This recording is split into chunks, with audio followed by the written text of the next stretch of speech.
Hi everyone, welcome to SNS publication. ఈరోజు మనము cap సమావేశాల గురించి మాట్లాడుకుందామండి. కాప్ అంటే కాన్ఫరెన్స్ ఆఫ్ పార్టీస్ అని చెప్పేసి అంటాం. మరి యొక్క కాప్ సమావేశాలు ఎక్కడ జరిగినాయి, ఎన్నవ ఎడిషన్, మరి యొక్క కాప్ సమావేశాలలో ఏమి డిస్కస్ చేశారు, భారతదేశము ఈ యొక్క కాప్ సమావేశాల మీద ఎందుకు అసహనాన్ని వ్యక్తం చేసింది, ఇలాంటి విషయాల్ని మనం ఈ యొక్క వీడియోలో డిస్కస్ చేద్దాం. అయితే ఈ యొక్క కాప్ సమావేశం అనేది మనం ఎగ్జామ్ పాయింట్ ఆఫ్ వ్యూలో ఎగ్జామినర్ ఏ విధంగా అడుగుతారో క్వశ్చన్ ప్యాటర్న్ దాని మీద డిస్కస్ చేద్దామండి. ప్రిడిక్షన్స్ కాకుండా గతంలో ఈ యొక్క కాప్ సమావేశాల మీద ఎలా అడిగారు అలాంటి అంశాలన్నింటినీ కూడా ఇక్కడ జోడించి మీకు ఎగ్జామ్ పాయింట్ ఆఫ్ వ్యూలో మనం ఈ యొక్క కాప్ సమావేశాల గురించి మాట్లాడదాం. అసలు కాప్ సమావేశాల గురించి మాట్లాడే ముందర మనం అసలు కాప్ సమావేశాలకు ముందర ఏమైనా సమావేశాలు జరిగినాయా, అసలు ఈ యొక్క కాప్ సమావేశం ఎలా వార్తల్లోనికి వచ్చింది, అసలు ఈ యొక్క కాప్ సమావేశాలను నిర్వహించేది ఎవరు, అలాంటి విషయాన్ని మనం చూద్దాం. ఇక్కడ మనం చూసినట్లయితే ఫస్ట్ మనకి 1992 సంవత్సరంలో బ్రెజిల్లో రియో డి జెనీరియోలో United Nations conference on environment and development అని చెప్పేసి అంటామండి. ఏమంటాము సార్ అంటే United Nations conference on environment and development అని చెప్పేసి దీని మీద అంటే ప్రస్తుతం ప్రపంచవ్యాప్తంగా ఉన్నటువంటి వాతావరణ సమస్యలు ఏమున్నాయి అనే అంశం మీద డిస్కస్ చేయడం కోసం ఒక సమావేశం జరిగింది. ఎప్పుడు జరిగింది సార్ అంటే 1992లో ఈ యొక్క సమావేశం అనేది జరగడం జరిగింది. 1992 జూన్ 3 నుంచి 14 రోజులు అనేవి ఈ యొక్క సమావేశం జరగడం జరిగింది. అయితే మనకి ఇది బ్రెజిల్లో జరిగింది. ఈ యొక్క సమావేశంలో అన్ని దేశాలు ఏమని నిర్ణయించాయి సార్ అంటే ప్రధానంగా దీనినే మనము రియో ఎర్త్ సమ్మిట్ అని కూడా అంటామండి. దీన్నే మనము రియో ఎర్త్ సమ్మిట్ అని చెప్పేసి అంటాం. అయితే ఈ యొక్క రియో ఎర్త్ సమ్మిట్ లో డిస్కస్ చేసినటువంటి అంశాలు ఏంటి సార్ అంటే Agenda 21, Rio declaration, forest principles, CBD అని చెప్పేసి అంటామండి. అంటే మనకి సిబిడి అంటే మనకి బయోలాజికల్ డైవర్సిటీ అని చెప్పేసి అంటామండి. కన్వెన్షన్ ఆన్ బయోలాజికల్ డైవర్సిటీ అని చెప్పేసి అంటాం. అదే విధంగా UNFCCC అని చెప్పేసి అంటాం. United Nations framework convention on climate change అని చెప్పేసి అంటాం. అదే విధంగా UNCCD అని చెప్పేసి అంటాం. అంటే యునైటెడ్ నేషన్ కన్వెన్షన్ సో మనకి కంబాట్ డీసర్టిఫికేషన్ అని చెప్పేసి అంటాం. ఇవన్నీ కూడా ప్రధానంగా చర్చించినటువంటి అంశాలు. అయితే మనం ప్రధానంగా ఇప్పుడు డిస్కస్ చేయబోయేది UNFCCC అని చెప్పేసి అంటామండి. ఇది మనం ప్రధానంగా ఇప్పుడు డిస్కస్ చేయబోయేటువంటి ఐటమ్.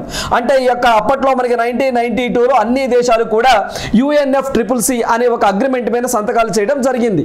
అంటే మన భారతదేశంలో ఓవరాల్గా మన భారతదేశంతో పాటుగా ప్రపంచంలో ఉన్నటువంటి అన్ని దేశాలను ఒక వేదిక మీదకి తీసుకొచ్చి వాతావరణ భూతాపాన్ని అంటే భూ ఉష్ణోగ్రతల మీద వాతావరణ మార్పుల మీద ఎప్పటికప్పుడు చర్చించేటువంటి ఒక సంస్థ ఏంటి సార్ అంటే కాన్ఫరెన్స్ ఆఫ్ పార్టీస్ ని నిర్వహించేటువంటి సంస్థ ఏంటి సార్ అంటే UNFCCC అని చెప్పేసి అంటాం. సో దీని గురించి ఇప్పుడు మనం డిస్కస్ చేస్తున్నాం. ఇప్పుడు మనకి కాప్ సమావేశాలను నిర్వహించేది ఎవరు సార్ అంటే UNFCCC అని చెప్పేసి అంటాం. UNFCCC అంటే ఫుల్ ఫామ్ కూడా మనం ఎగ్జామ్ పాయింట్ ఆఫ్ లో గుర్తుంచుకోవాలి, దాన్ని ఎప్పుడు ఏర్పాటు చేశారు ఇలాంటివన్నీ చూద్దాం. అయితే ఇక్కడ మనం చూస్తే కాప్ సమ్మిట్ అని చెప్పేసి అంటామండి. కాప్ అంటే ఏంటి సార్ అంటే ఏదైతే ఈ యొక్క UNFCCC సమావేశాలకు వచ్చేటువంటి దేశాలన్నింటినీ కూడా కాన్ఫరెన్స్ ఆఫ్ పార్టీస్ అని చెప్పేసి అంటామండి. ఆ దేశాలన్నీ కూడా సమావేశానికి అటెండ్ అవుతాయి కదా, ఆ అటెండ్ అయ్యేటువంటి కంట్రీస్ నే పార్టీస్ అని చెప్పేసి అంటాం. దానికి పెట్టిన పేరే కాప్ అని చెప్పేసి అంటాం. కాప్ అంటే ఫుల్ ఫామ్ ఏంటి సార్ అంటే మనం చూసినట్లయితే సో మనకి కాన్ఫరెన్స్ ఆఫ్ పార్టీస్ అని చెప్పేసి అంటామండి. కాన్ఫరెన్స్ ఆఫ్ పార్టీస్ అని చెప్పేసి అంటాం. మరి వీళ్ళు ఏం డిస్కస్ చేస్తారు సార్ అంటే ప్రపంచవ్యాప్తంగా వాతావరణంలో వస్తున్నటువంటి మార్పులను గుర్తిస్తూ ఈ సమావేశాలను నిర్వహిస్తారు.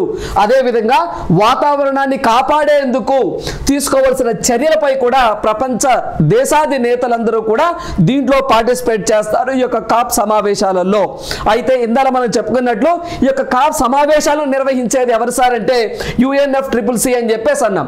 సో దీని యొక్క full form exam point of లో ఇంపార్టెంట్ అండి. చూసినట్లయితే United Nations framework convention on climate change అని చెప్పేసి అంటాం.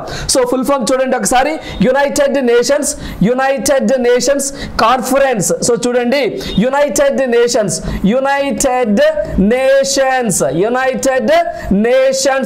ఫ్రేమ్వర్క్ అని చెప్పేసి అంటామండి. Framework, United Nation framework convention అని చెప్పేసి అంటామండి.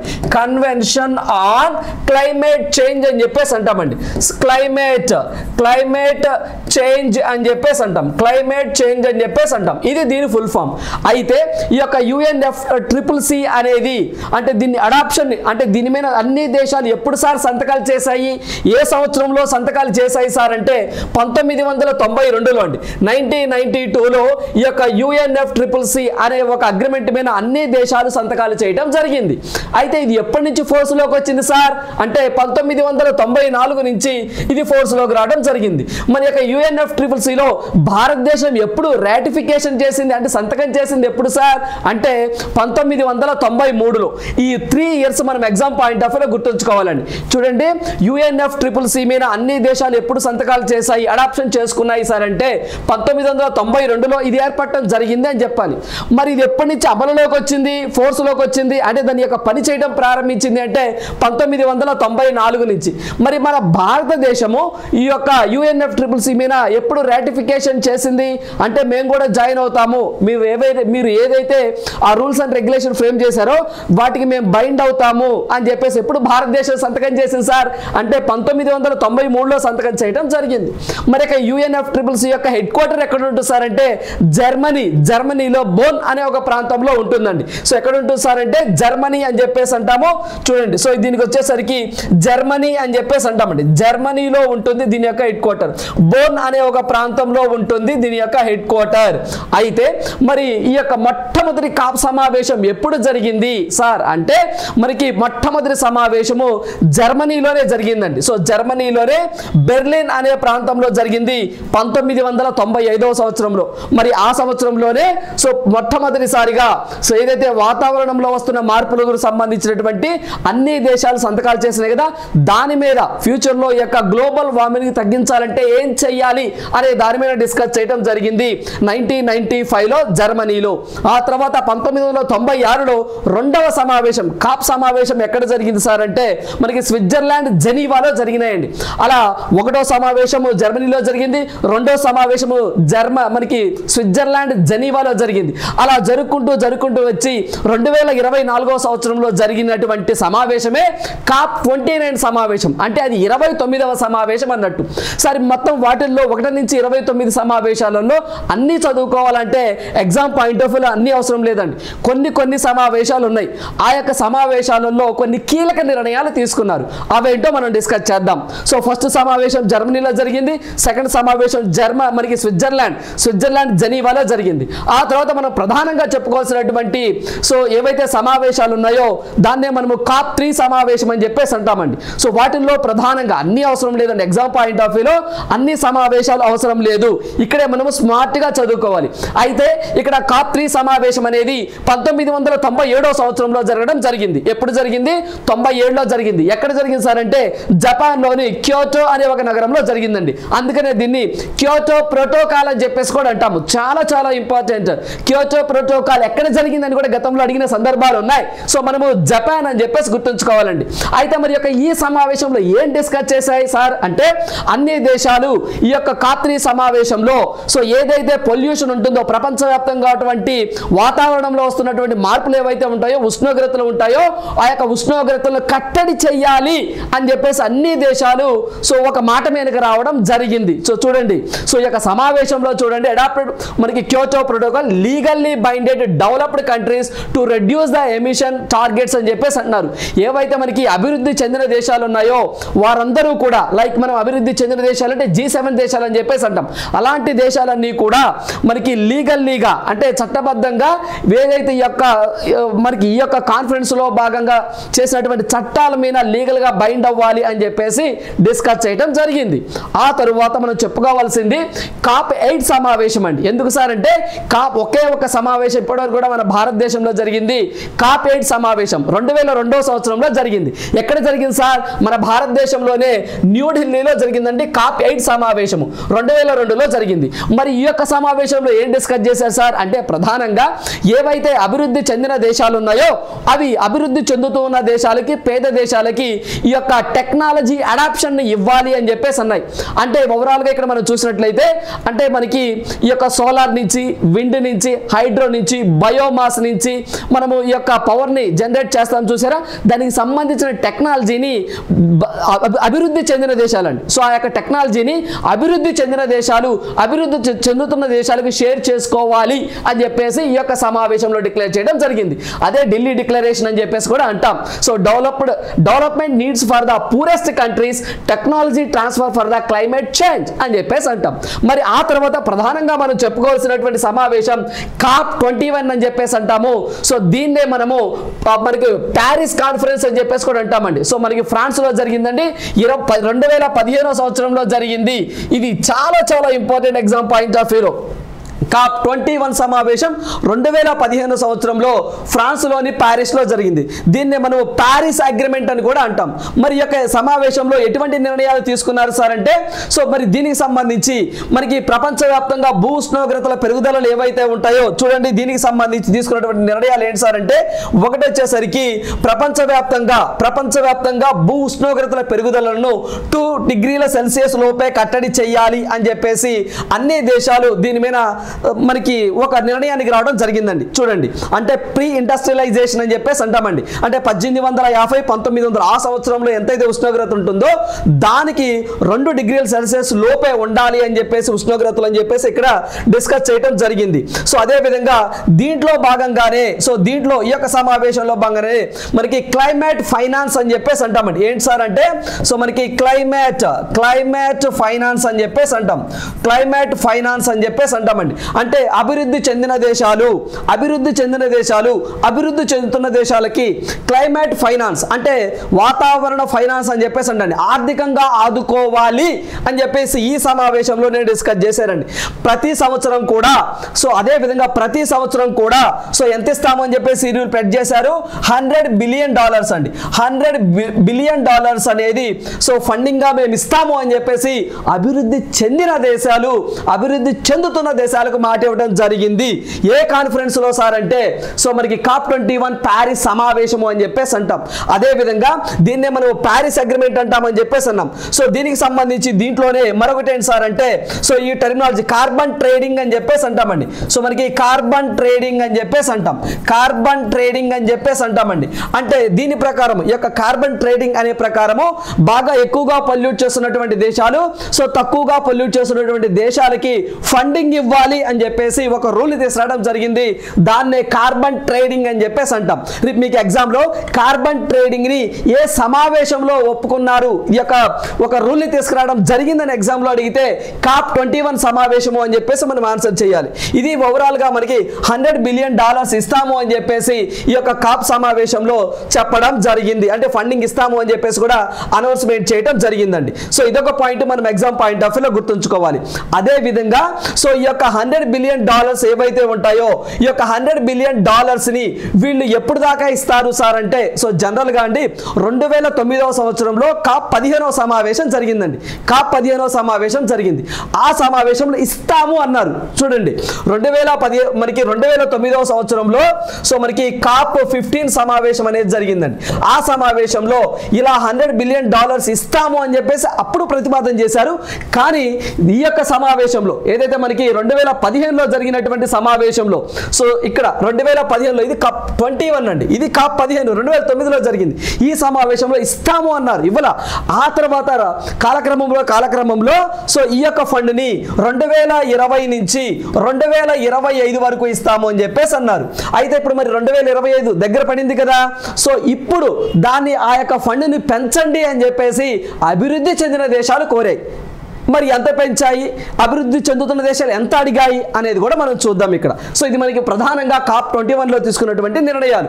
ఆ తర్వాత మనకి COP26 సమావేశం అని చెప్పేసి 2021లో జరిగిందండి. మరి ఆ సమావేశం గ్లాస్గో అనే ప్రాంతంలో జరిగిందండి. లైక్ మనకి స్కాట్లాండ్ అని చెప్పేసి అంటే మరి ఎక్కడ ఉంటుంది సార్ అంటే యూకేలో ఉంటుంది. జనరల్గా గ్లాస్గో స్కాట్లాండ్లో జరిగిందండి.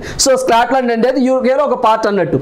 గ్లాస్గోలో జరిగింది. అయితే ఈ యొక్క సమావేశంలో తీసుకున్నటువంటి నిర్ణయాలు ఏంటి సార్ అంటే, అన్ని దేశాలు కూడా సో అన్ని దేశాలు కూడా అంటే వాళ్ళ యొక్క పరిధిలో so net zero carbon emissions, తెలుగులో శూన్య ఉద్గారాలు అని చెప్పేసి అంటామండి, వాటిని మేము రీచ్ అవుతాము అని చెప్పేసి కూడా అన్ని దేశాలు చెప్పడం జరిగింది. అయితే మనకి ప్యారిస్ ఒప్పందానికి అనుగుణంగా గుర్తుంచుకోండి, ప్యారిస్ ఒప్పందానికి అనుగుణంగా నెట్ జీరో ఎమిషన్స్ అని చెప్పేసి అంటున్నాం. ఇదిగోండి నెట్ జీరో టార్గెట్స్ అని చెప్పేసి అంటున్నారు. అంటే నెట్ జీరో టార్గెట్స్ అని చెప్పేసి అంటున్నారు, తెలుగులో మనము నెట్ జీరో ఎమిషన్స్ అని చెప్పేసి అంటామండి. అంటే శూన్య ఉద్గారాలు అని చెప్పేసి తెలుగులో అంటాం. ఏమంటాం సార్ అంటే శూన్య ఉద్గారాలు అని చెప్పేసి అంటామండి, ఉద్గారాలు అని చెప్పేసి అంటాం. ఈ యొక్క శూన్య ఉద్గారాలను కూడా దగ్గరగా అన్ని దేశాలు కూడా సో సాధారణంగా 2070 కల్లా సాధిస్తాము అని చెప్పేసి అన్నాయి. అయితే దీంట్లో కొన్ని దేశాలు ఈ సదస్సులో భాగంగా కొన్ని దేశాలు ఏవైతే ఉంటాయో యుఎస్ఏ కానివ్వండి, అదేవిధంగా చైనా కానివ్వండి, ఇలాంటి దేశాలు 2050 కల్లా దీన్ని మేము అచీవ్ అవుతాము అని చెప్పేసి చెప్పడం జరిగిందండి. 2050 కల్లా మేము అచీవ్ అవుతాము అని చెప్పడం జరిగింది. కానీ భారతదేశం మాత్రము మేము 2070 కల్లా జీరో కార్బన్ ఎమిషన్స్ సాధిస్తాము అని చెప్పేసి భారతదేశం చెప్పడం జరిగింది. అంటే ఇప్పుడు మన భారతదేశం శూన్య ఉద్గారాలు జీరో కార్బన్ ఎమిషన్స్ ఎప్పుడుగా టార్గెట్ పెట్టుకుంది, 2070కి టార్గెట్ గా పెట్టుకుంది. దాంట్లో భాగంగానే మనము పిఎం ఈ బసెస్ అని, గతంలో faster adoption manufacturing electrical vehicles FAME 1 FAME 2 అని చెప్పేసి, దానికి ఇప్పుడు పిఎం ఈ బసెస్ అని చెప్పేసి, అదే విధంగా ఇలాంటివన్నీ కూడా కొత్తవి మనకి సూర్య హర్ఘర్ అని చెప్పేసి సోలార్ ద్వారా. సో ఇలా మనకి కోలు బొగ్గు వీటి యొక్క ఏదైతే కోలు కానీ పెట్రోల్ కానీ డీజిల్ కానీ వీటి యొక్క వినియోగాన్ని తగ్గించి మనకి హైడ్రోజన్ ద్వారా అంటే వాటర్ ద్వారా అండ్ సోలార్ ద్వారా సూర్యరశ్మి ద్వారా, అదేవిధంగా విండ్ గాలి ద్వారా, బయోమాస్ ద్వారా, వీటి ద్వారా మనము పవర్ను ప్రొడ్యూస్ చేయాలి అని చెప్పేసి భారతదేశం టార్గెట్ గా పెట్టుకుంది. దాంట్లో భాగంగానే పెట్రోల్లో 20% కలపాలి, ఇథనాల్ కలపాలని టార్గెట్ కానివ్వండి, పిఎం ఈ బసెస్ కానివ్వండి, సో పిఎం సూర్య హర్ఘర్ సూర్య కానివ్వండి, ఇలాంటి స్కీమ్స్ అన్ని కూడా ఇటీవల కాలంలో భారతదేశం అనేది ఇంట్రొడ్యూస్ చేస్తూ ఉంది. మరి దీంట్లో భాగంగానే సో ఇక్కడ క్లైమేట్ ఫైనాన్స్ ఫండ్ అని చెప్పేసి మళ్ళీ ఒకదానిని ఏర్పాటు చేయడం జరిగిందండి. సో మనకి క్లైమేట్ ఫైనాన్స్ ఫండ్ అని చెప్పేసి చెప్పాం కదా. సో ఇందులో మనం చెప్పుకున్నాం కదా, సో మనకి ప్రతి 2020 నుంచి 2025 వరకు కూడా $100 బిలియన్ అండి క్లైమేట్ చేంజ్ ఫండ్ అని చెప్పేసి దాన్నే మనము సో ఇందులో ఇక్కడ మాట్లాడుకున్నాం చూసారా.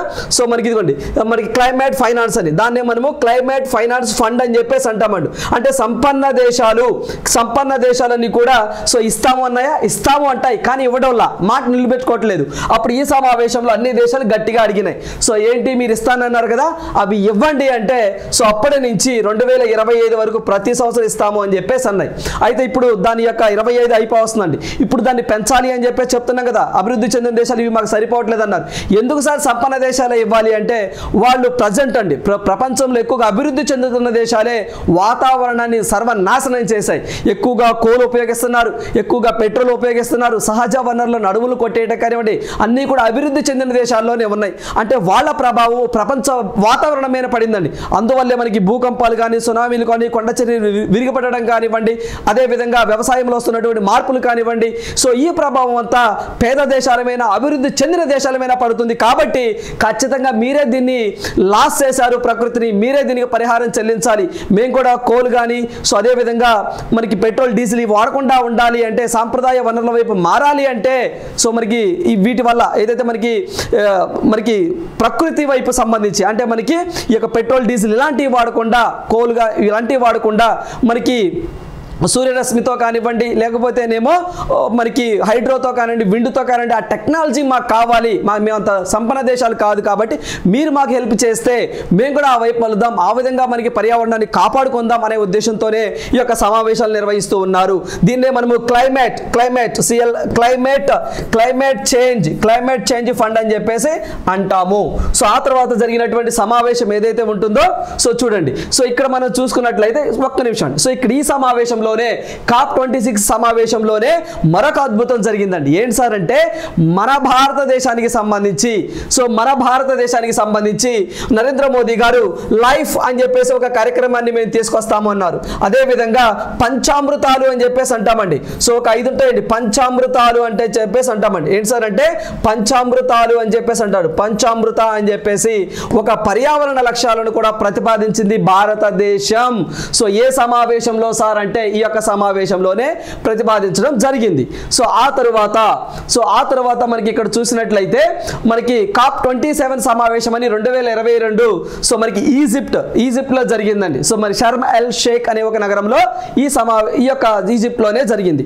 అయితే ఈ యొక్క సమావేశంలో మనం చూసినట్లయితే చూడండి, ఇక్కడ మనకి COP 26 సమావేశంలో ఇందులో మనం మాట్లాడుకున్నట్లు ఇది 27 కదా. సో ఈ యొక్క 26 అంటే 2021లో 2026 COP సమావేశంలో భారతదేశము లైఫ్ పంచామృతం అని చెప్పేసి ఒక రెండింటిని ప్రతిపాదించింది. ఏంటి సార్ అవి అంటే, సో అవి చూడండి. సో రేపు మీకు ఎగ్జామ్లో భారతదేశము పంచామృతం అనే ఒక లక్ష్యాన్ని ఏ సమావేశంలో ప్రతిపాదించింది అని చెప్పేసి అంటారు. అన్నప్పుడు COP 26 అని చెప్పేసి అనాలి. ఏంటి సార్ ఆ యొక్క పంచామృతాలు అంటే చూస్తే మనకి reach on non fossil energy capacity 500 GW by 2030 2030 కల్లా 500 GW ని మేము సాధిస్తాము అని చెప్పేసి అన్నారు. అంటే మనకి పవర్ ఏదైతే కోల్తో పెట్రోల్తో కాకుండా సో మనకి సోలార్తో కానివ్వండి, విండ్తో కానివ్వండి, హైడ్రో వాటర్తో కానివ్వండి, బయోమాస్తో కానివ్వండి, డిఫరెంట్ ఫార్మేట్లో 2030 కల్లా 500 GW సాధిస్తాము అని చెప్పేసి టార్గెట్ పెట్టారు. అదొక పంచామృతం. అదేవిధంగా fulfil the 50% energy requirement renewable energy. So దాంట్లో 2030 కల్లా రెన్యూబుల్ ఎనర్జీ అని చెప్పేసి అంటామండి. సో ఆ రెన్యూబుల్ ఎనర్జీ అనేది 50% ఉంటుందన్నారు. అదేవిధంగా 1 బిలియన్ కార్బన్ ఎమిషన్స్ని తగ్గిస్తాము 2030 నాటికి అని చెప్పేసి అంటున్నారు. అంటే వాతావరణంలో ఉన్నటువంటి CO2ను మొత్తాన్ని కూడా మేము బయటికి తీస్తాము, అంటే దాన్ని తగ్గించే ప్రయత్నం చేస్తాము. 1 బిలియన్ కార్బన్ ఎమిషన్స్ తగ్గిస్తామన్నారు ఎప్పటికల్లా 2030 కల్లా. అదేవిధంగా రెడ్యూస్ ద కార్బన్ ఇంటెన్సిటీ గాఢత అనేది సో మనకి దగ్గరగా 2030 కల్లా సో గ్రేటర్ దాన్ 45% సో మేము తగ్గిస్తాము అని చెప్పేసి చెప్పారు. అదేవిధంగా సో నెట్ జీరో ఎమిషన్స్ ఇవన్నీ చేస్తే నెట్ జీరో ఎమిషన్స్ 2070 కల్లా సో అంటే 2070 కల్లా శూన్య ఉద్గారాలు మేము సాధిస్తాము అని చెప్పేసి నరేంద్ర మోదీ గారు ఈ పంచామృతాలని COP 26 సమావేశంలో చెప్పడం జరిగింది. అదేవిధంగా లైఫ్ అని చెప్పేసి అంటామండి. లైఫ్ అంటే ఫుల్ ఫామ్ ఏంటి సార్ అంటే లైఫ్ స్టైల్ ఫర్ ఎన్విరాన్మెంట్ అని చెప్పేసి అంటామండి. లైఫ్ స్టైల్ ఫర్ ఎన్విరాన్మెంట్ అని చెప్పేసి అంటామండి. ఎన్విరాన్మెంట్ అని చెప్పేసి అంటాము. ఈ లైఫ్ స్టైల్ ఫర్ ఎన్విరాన్మెంట్ ని అక్టోబర్ 20 2022 గుజరాత్లోని కేవడియా అనే ఒక ప్రాంతంలో నరేంద్ర మోదీ గారు ప్రారంభించారండి. సో దాంతో అప్పుడే మనకి UNO secretary general Antonio Guterres గారు కూడా అటెండ్ అవడం జరిగింది. అయితే ఈ యొక్క అక్టోబర్ 20, 2022లో ప్రారంభించిన లైఫ్ స్టైల్ ఫర్ ఎన్విరాన్మెంట్ లో భాగంగా మొత్తము దీంట్లో 7 లక్ష్యాలు ఉంటాయి. దాంట్లో సబ్ లక్ష్యాలు 75 ఉంటాయండి. ఇది ఒకటి గుర్తుంచుకోండి. అంటే ఎనర్జీని ఏ విధంగా ఉపయోగించాలి, మానవులు డైలీ కార్యక్రమాలలో సో చేసేటువంటి కొన్ని అంశాల గురించి ప్రతిపాదించాలండి. ఈ యొక్క సమావేశంలో మొత్తం 7 అంశాలు, దాంట్లో సబ్ పిల్లర్స్ అనేవి 75 ఉంటాయి ఈ యొక్క లైఫ్ స్టైల్ ఫర్ ఎన్విరాన్మెంట్ లో. సో ఆ తర్వాత మనం ఇప్పుడు చూస్తే COP 28 సమావేశం అంటే 2023 ఎక్కడ జరిగింది సార్ అంటే సో మీ అందరికీ తెలిసిందే దుబాయ్ అంటే యునైటెడ్ అరబ్ ఎమిరేట్స్ లో జరగడం జరిగింది. సో దీంట్లో కూడా అంతే. సో నెట్ జీరో ఎమిషన్స్ కి 2050 నాటికి చెప్పాం కదా, కొన్ని దేశాలు 2050 నాటికి టార్గెట్ పెట్టుకున్నాయి. మన భారతదేశం అయితే 2070 నాటికి టార్గెట్ గా పెట్టుకోవడం జరిగింది. అయితే దీంట్లో 8 సూత్రాల ప్రణాళికలో ఒక దాన్ని రూపొందించాము అని చెప్పేసి ఈ సమావేశంలో డిక్లేర్ చేశారు. 2030 నాటికి 50% ఉద్గారాలను తగ్గించుకుంటామని చెప్పేసి అన్ని దేశాలు ప్లెడ్జ్ చేయడం జరిగింది. సార్ ఇలా చేస్తాము అన్నారు కదా, ఇలా చేయకపోతే ఏమన్నా యుఎన్ఓ దగ్గర కేసులు కానీ అలాంటివి ఏమంటా ఏం అవసరం లేదు. ఇవన్నీ కూడా ఆయా దేశాలు వాలంటీర్గా చేయలేదు తప్ప సో మ్యాండేటరీ కాదు ఆప్షన్స్ మాత్రమే. చేయొచ్చు, చేయకపోవచ్చు. చేస్తే దేశాలకే మంచిది, చేయకపోతే అందరికీ డ్యామేజ్. అంతే. వాలంటరీ అంతే తప్ప ఖచ్చితంగా మ్యాండేటరీ కాదు. మరి ఆ తర్వాత ఇప్పుడు COP 29 సమావేశం ఎక్కడ జరిగింది సార్ అంటే అజర్బైజాన్ క్యాపిటల్ బాకులో జరిగిందండి. ఎక్కడ జరిగింది సార్ అంటే అజర్బైజాన్. చూడండి ఎప్పటి నుంచి ఎప్పటి దాకా జరిగింది సార్ అంటే నవంబర్ 11 నుంచి నవంబర్ 22వ తారీఖు దాకా ఈ యొక్క సమావేశాలు జరుపుతారు అన్నారు. కానీ ఎప్పుడు దాకా ఈ యొక్క సమావేశాలు జరిగారు సార్ అంటే నవంబర్ 24 దాకా జరిగినాయండి. చూడండి చాలా ఇంపార్టెంట్. ఇదే ఎగ్జామ్ లో మీరు గుర్తుంచుకోవాల్సింది. మామూలుగా షెడ్యూల్ ప్రకారము నవంబర్ 11 నుంచి నవంబర్ 22 వరకు జరగాలి. కానీ ఆ యొక్క దేశాల్లో ఏదైతే ఇందాక మనం చెప్పామో క్లైమేట్ ఫైనాన్స్ ఫండింగ్ అని, సో దాని మీద కొంచెం అభివృద్ధి చెందుతున్న దేశాలు, అభివృద్ధి చెందిన దేశాలకి కొన్ని మనస్పర్ధలు వచ్చినాయి ఆ సమావేశంలో. అందువల్ల ఒక 2 రోజులు పొడిగించారు. అంటే మనకి నవంబర్ 11 నుంచి నవంబర్ 24 వరకు కూడా అజర్బైజాన్ క్యాపిటల్ బాకులో COP 29 సమావేశం అనేది జరగడం జరిగింది. అయితే ఈ యొక్క అజర్బైజాన్ అనేది అనేది రష్యాకి ఇరాన్కి మధ్యలో ఉన్నటువంటి ఒక దేశం. ఇదిగోండి ఇరాన్ ఇక్కడ ఉంటుంది. సో ఇరాన్ అనేది ఇక్కడ ఉంటుంది. అదేవిధంగా రష్యా అనేది ఇక్కడ ఉంటుంది. ఈ మధ్యలో ఉన్న దేశమే అజర్బైజాన్ అని చెప్పేసి అంటామండి. అజర్బైజాన్ బాకులో జరిగింది. మరి ఆ తర్వాత ఈ యొక్క సమావేశానికి అధ్యక్షత వహించిన వ్యక్తి చాలా చాలా చాలా ఇంపార్టెంట్. రేపు ఎగ్జామ్లో బిట్ ఎక్స్పెక్ట్ చేయొచ్చు. ఈ యొక్క COP29కి ప్రెసిడెంట్ సో ఎవరు సార్ అని మన ఎగ్జామ్లో అడిగితే అంటే ఉపన్యాసం చేసింది కూడా ఇతనేనండి. అంటే ఒక ఈవెంట్ని నిర్వహించాలంటే ఒక వ్యక్తి ఉండాలిగా. ఆ వ్యక్తే సో మనకి ఎవరు సార్ అంటే ముఖ్తార్ బబయవ్ అని చెప్పేసి అంటామండి. పేరు కూడా చాలా బాగుందండి. ముఖ్తార్ ముఖ్తార్ ముఖ్తార్ బబయవ్ అని చెప్పేసి అంటామండి. బాయ్ బాయ్ బాయ్ బాయ్ కాదండి, బబయవ్ బబయవ్ ఓకేనా, బబయవ్ బాయ్ బాయ్ కాదు. సో ఆయన ఇప్పుడు ప్రజెంట్ మనకి ఎకలాజికల్ అండ్ న్యాచురల్ రిసోర్స్కి అజర్బైజాన్ దేశానికి సంబంధించిన వ్యక్తే. ఏ దేశంలో అయితే కాన్ఫరెన్స్ జరిగిందో ఆ దేశానికి సంబంధించిన వ్యక్తే ప్రెసిడెంట్గా ఉంటారు. సో మరి దీనికి సంబంధించి ముఖ్తార్ బబయవ్ అని చెప్పేసి ఉన్నారు. ఆయన పేరు గుర్తుంచుకోండి సరిపోతుంది. అజర్బైజాన్ దేశానికి సంబంధించిన పర్సన్. మరి ఆ తరువాత మరి యొక్క సమావేశానికి సంబంధించి ఈ యొక్క సమావేశానికి ఈ యొక్క 2024లో జరిగిన సమావేశం ఏదైతే ఉంటుందో ఈ సమావేశానికి ఒక థీమ్ కూడా ఉందండి. ఒక థీమ్ కూడా ఉంది, గుర్తుంచుకోండి. ఏంటి సార్ ఆ థీము అంటే investing investing investing in a liveable investing in a liveable liveable planet for all అని చెప్పేసి అంటామండి. ఫర్ ఆల్ అనే ఒక థీమ్తో జరిగింది. రేపు మీకు ఎగ్జామ్లో COP29 సమావేశం థీమ్ కింది వాటిలో ఏది అని అడిగినప్పుడు investing in a liveable planet for all అనే ఒక థీమ్తో అజర్బైజాన్ బాకులో COP29 సమావేశం జరగడం జరిగింది. సో ఆ తర్వాత మనకి ఈ యొక్క సమావేశంలో ప్రధానంగా ఏం డిస్కస్ చేశారు సార్ అంటే సో ప్రధానంగా మనకి క్లైమేట్ ఫైనాన్స్ అని చెప్పేసి అంటామండి. సో ప్రధానంగా ఏం డిస్కస్ చేశారంటే క్లైమేట్ ఫైనాన్స్ అని చెప్పేసి అంటామండి. క్లైమేట్ ఫైనాన్స్ అని చెప్పేసి అంటాం. అదేవిధంగా క్లైమేట్ ఫైనాన్స్తో పాటుగా సో మనకి మిటిగేషన్ గోల్స్ అని చెప్పేసి అంటామండి. సో మిటిగేషన్ గోల్స్ అని చెప్పేసి అంటాము. సో వాటి గురించి అదేవిధంగా అడాప్షన్ స్ట్రాటజీస్ అని చెప్పేసి అంటామండి. అడాప్షన్ స్ట్రాటజీస్ అని చెప్పేసి అంటాం. ఏది చెప్తేనే ఓవరాల్ వాతావరణానికి సంబంధించింది. అంటే మనకి క్లైమేట్ ఫైనాన్సింగ్ అంటే అభివృద్ధి చెందిన దేశాలకి ఫండింగ్ ఇవ్వడం కానివ్వండి, మిటిగేషన్ గోల్స్ ప్రకృతి వైపరీత్యాలు వచ్చినప్పుడు వాటిని ఏ విధంగా అధిగమించాలని కానివ్వండి, అడాప్షన్ స్ట్రాటజీస్ టెక్నాలజీని ఏ విధంగా అడాప్ట్ చేసుకోవాలి, ఆ షేరింగ్ ఆ ఇన్ఫర్మేషన్ షేరింగ్ దేశాలు ఏ విధంగా చేసుకోవాలి అనే దాని మీద ప్రధానంగా డిస్కస్ చేశారు. అయితే చూడండి ఇక్కడ అభివృద్ధి చెందిన దేశాలు పేద దేశాలు ఏమని డిస్కస్ చేశాయి అంటే వాతావరణ మార్పులు ఎదుర్కోవడానికి ఏటా ఎంత కావాలని చెప్పేసి అన్నాయి. 1.3 లక్షల కోట్ల డాలర్ల ఆర్థిక సహాయం మాకు కావాలి అని చెప్పేసి అన్నాయి. కానీ ఈ COP29 సమావేశంలో అభివృద్ధి చెందిన దేశాలు ఎంత ఇస్తామన్నారు? 30,000 కోట్లు. దాన్నే $300 బిలియన్ ఇస్తాము అని చెప్పేసి అన్నారండి. $300 బిలియన్ ఇస్తామన్నారు. సో అంతకుముందు గతంలో ఎంత ఇస్తామని చెప్పేసి ఫస్ట్ మాట ఇచ్చారు. $500 బిలియన్ ఇస్తామన్నారండి. కానీ $300 ఇస్తారన్నారు. చూడండి ఇక్కడ ఇది ఇంపార్టెంట్ అండి. చూస్తే ఇక్కడ మనకి COP29 సమావేశంలో అభివృద్ధి చెందుతున్న దేశాలు 1.3 లక్షల కోట్ల డాలర్లు ప్రతి సంవత్సరం మాకు ఇవ్వండి. వాటి ద్వారా మేము కూడా ఈ యొక్క కోల్ బొగ్గు నుంచి పెట్రోల్ నుంచి ఇలాంటి వాటి నుంచి మనకి శిలాచంద్రాల నుంచి బయటపడతాము. మేము కూడా సోలార్ కానివ్వండి విండ్ ఇలాంటి వైపు మరులుతాము. సో మేము కూడా మూవ్ అవుతాము. సో మాకు అంత ఫండింగ్ ఇవ్వన్నారు. కానీ ఈ COP29 సమావేశంలో ఎంత ఇస్తామన్నారు? $300 బిలియన్ ఇస్తామన్నారు. కానీ ఎంత ఇస్తామన్నారు ఫస్ట్లో మనకి అది కూడా చూడండి అది కూడా ఆ $300 బిలియన్ మన రేపు $100 బిలియన్ అన్నామా ఫస్ట్లో, అది రేపు 25 అయిపోయిందండి. ఆ తర్వాత $300 బిలియన్ ఎప్పటి నుంచి ఇస్తారట? 2035 నుంచి ఇస్తారంట అండి. అప్పటి నుంచి ఇస్తారంట. మరి ఈ మధ్యలో ఏంటి? ఏం లేదండి. ఇవే అడుగుతున్నాయి అభివృద్ధి చెందుతున్న దేశాలు. ఇక్కడే భారతదేశం కూడా దాన్ని నో మీరు చేస్తుంది తప్పు దీనికి మేము ఒప్పుకోమని చెప్పేసి భారతదేశం గొంతు కలిపిందండి.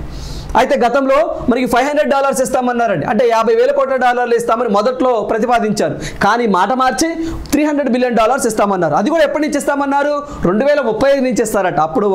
అప్పుడు ఎవరెవరో ఓకేనండి, ఇదొక పాయింట్ గుర్తుంచుకోండి. 2030 కానీ మీకు ఒక పాయింట్ గుర్తు రావాలండి. ఏదైతే G7 కంట్రీస్ ఉంటాయి చూసారా, అభివృద్ధి చెందిన దేశాలు అంటాం, ఇండస్ట్రియల్లీ డెవలప్డ్ కంట్రీస్ అని చెప్పేసి అంటామండి. సో మనకి USA, UK ఇలాంటివి ఉంటాయి కదా, Japan, Germany, France, Italy, Canada, అలాంటి దేశాలన్నీ కూడా 2035 నాటికల్లా కోల్ని పూర్తిగా వాడము, బొగ్గుని పూర్తిగా వాడము అని చెప్పేసి రీసెంట్గా ఒక ప్రతిపాదన చేయడం జరిగింది. సో ఈ సమావేశంలో ఇవి జరిగినాయి. సో ఇది ఒకటి గుర్తుంచుకోవాలి. సో అదేవిధంగా నెక్స్ట్ చూసినట్లయితే మనకి ఈ యొక్క ఏదైతే ఇక లాస్ అండ్ డ్యామేజ్ ఫండ్ ఉంటాయో వీటిని కూడా ఖచ్చితంగా ఇంప్లిమెంట్ చేస్తాము అని ఓవరాల్గా చెప్పారు. అదేవిధంగా ప్రకృతి వైపరీత్యాలు వచ్చినప్పుడు సో మరి ఈ యొక్క సమావేశంలోనే సో చూడండి, ఈ యొక్క సమావేశంలోనే ప్రకృతి వైపరీత్యాల సమయంలో పేద దేశాలకి $72 కోట్ల నష్ట నివారణ నిధిని ఏర్పాటు చేయాలని COP20 నిర్ణయించింది. ఆ పాయింట్ చాలా చాలా ఇంపార్టెంట్ అండి. సో మనకి ఏదైతే ప్రకృతి వైపరీత్యాలు ఉంటాయి, న్యాచురల్ డిజాస్టర్స్ ఉంటాయి చూసారా, సో వాటి మీద పేద దేశాలకు ఆర్థికంగా సో ఈ ఫండ్ వేరండి, $72 కోట్ల నష్ట నివారణ నిధిని ఏర్పాటు చేస్తామని చెప్పేసి ఇది సపరేట్ ఫండింగ్ ఏర్పాటు చేస్తామని COP29లో నిర్ణయించారు. నెక్స్ట్ మరి COP30 సమావేశం ఎక్కడ జరుగుతుంది సార్ అంటే బ్రెజిల్లో జరుగుతుందండి. బ్రెజిల్లోని బెలంలో జరుగుతుంది.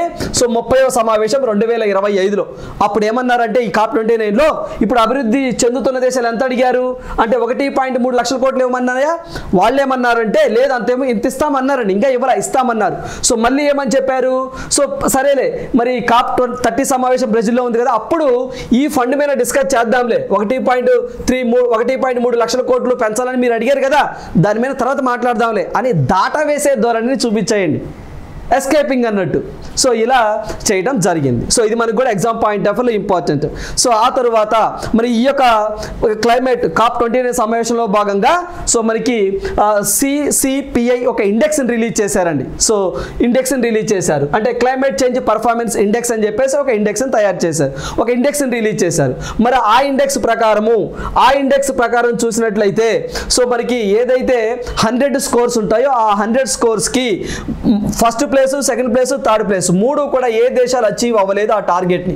సో ఆ దేశాలు కూడా ఏవి అచీవ్ అవ్వలేదండి. అంటే 100 స్కోర్ వస్తే ఆ యొక్క టార్గెట్స్ ఉంటాయి. సో ఏ దేశం కూడా 100 అచీవ్ అవ్వలేదు. సో మరి ఫోర్త్ ప్లేస్లో Denmark. So Denmark first place, ఓవరాల్గా 4th ప్లేస్ అన్నారండి. 4th place Denmark. So 5th place వచ్చేసరికి నెదర్లాండ్స్, 6th ప్లేస్ సరికి యునైటెడ్ కింగ్డమ్ అంటాం. మరి మన భారతదేశం చూడండి 10వ స్థానంలో భారతదేశం ఉండడం జరిగింది. మనకి ఎంత స్కోర్ కేటాయించారు సార్ అంటే 67.99 కేటాయించారండి ఎగ్జామ్లో. సో భారతదేశం ర్యాంక్ ఎంత, క్లైమేట్ చేంజ్ పర్ఫార్మెన్స్ ఇండెక్స్ 2020 ప్రకారం భారతదేశం ర్యాంక్ ఎంత 10, ఎంత స్కోర్ అని కూడా అడిగితే 67.99 రావటం వల్ల 10వ ర్యాంకును భారతదేశానికి ఇవ్వడం జరిగింది అని చెప్పేసి గుర్తుంచుకోండి. ఈ మూడు కూడా ప్రజెంట్ ఏ దేశం కూడా సొంతం చేసుకోలేకపోయింది. ఇదొకటి మనం గుర్తుంచుకోవాలి ఎగ్జామ్ పాయింట్ ఆఫ్ వ్యూలో. సో ఆ తరువాత సో మనకి లాస్ట్గా ఈ యొక్క COP29 సమావేశంలో లాస్ట్ ఇయర్ 28 సమావేశం UAEలో జరిగిందన్నామా. ఆ దేశం వాళ్ళు ఏమని ప్రతిపాదన చేశారు సార్ అంటే ఈ యొక్క గ్లోబల్ ఎనర్జీ ఎఫిషియన్సీ అలయన్స్ అని చెప్పేసి ఒక దాన్ని ఏర్పాటు చేద్దాము అని ప్రపోజల్ తెచ్చిందండి. ఇది చాలా చాలా చాలా ఇంపార్టెంట్ ఎగ్జామ్ పాయింట్ ఆఫ్ వ్యూలో. ఏంటి సార్ అంటే సో చూడండి క్వశ్చన్ ఎలా అడగొచ్చు, COP29 సమావేశంలో భాగంగా గ్లోబల్ ఎనర్జీ ఎఫిషియన్సీ అలయన్స్ని ఏ దేశం ఏర్పాటు చేసిందని అడుగుతారండి. అప్పుడు మీరు ఏం చేస్తారు, అజర్బైజాన్ బాకు అనుకుంటారు. నో దట్ ఈజ్ UAE అని చెప్పేసి మీరు ఆన్సర్ చేయాలండి. గ్లోబల్ ఎనర్జీ ఎఫిషియన్సీ అలయన్స్ అని ఒకదాన్ని ఏర్పాటు చేద్దామని చెప్పేసి చెప్పింది ఎవరు సార్ అంటే యునైటెడ్ అరబ్ ఎమిరేట్స్ అని చెప్పేసి మనం ఆన్సర్ చెయ్యాలి. సో ఇది మనం ఓవరాల్గా మనకి COP సమావేశానికి సంబంధించినటువంటి పూర్తి సమావేశం అండి. ఇప్పుడు ఏదైతే ఈ వీడియో మీరు విని సో ప్రాపర్గా నోట్స్ రాసుకుంటారో ఖచ్చితంగా రాబోతున్నటువంటి ఏ ఎగ్జామ్లో అయినా సరే ఖచ్చితంగా 1 or 2 బిట్స్ మనము రాబోతున్నటువంటి ఎగ్జామ్లో ఎక్స్పెక్ట్ చేయొచ్చు. So thank you, all the best.